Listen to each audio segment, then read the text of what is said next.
So, i-share ko ngayon kung ano ba talaga ang Philly TV. So, ang view ko ngayon is meron akong TV box, Android TV box, and connected sa TV through HDMI cable. So, ito is yung home view ng Android TV box.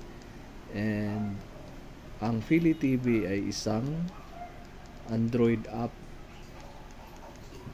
na pwede i-install sa Android TV, Google TV, TV box, pwede rin sa cellphone.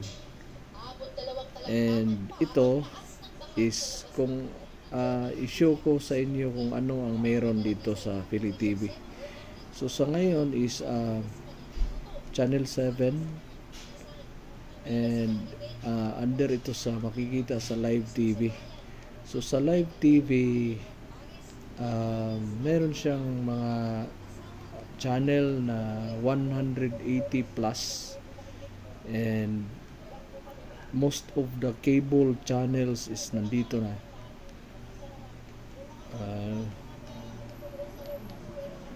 Nandito na yung local channels, international, merong NBA, merong sa UFC at saka boxing, sports, general entertainment, movies, kids, and news, educational, music, lifestyle, religious, and ito kung ano yung Philippine local channels, and meron din sa international. So all in all, nasa mga 180 plus, same with popular TV cables like Signal, GSAT, Sky Cable, and all. So nandito na lahat in terms of sa channel. And other options is meron siyang movies and series, which is like sa movies, ito ang mga available na movies. And sa option niya is mayroong Philippines in theaters, franchises, and Philippines, South Korea, Hollywood, action, horror, romance, everything about movies.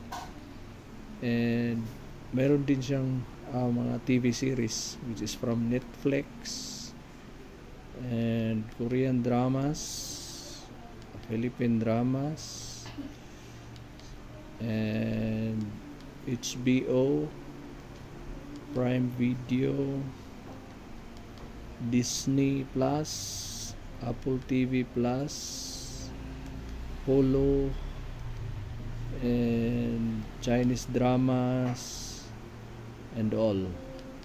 So meron pang anime, which is ito di ko familiar, pero may mga filters siya na by characters, by popular, action, and other options. And sa mga menu niya is mayroon ditong subscription, which is dito sa renewal code, dito tayo mag-input ng recharge code na tatag 169 per month.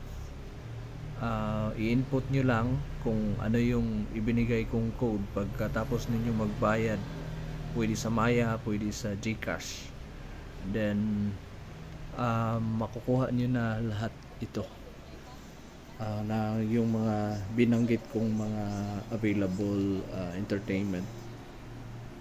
So sa mga tanong or kung may katanungan or anong gusto nyo malaman sa Philly TV, pwede kayong mag-text or PM nyo lang ako. Thank you.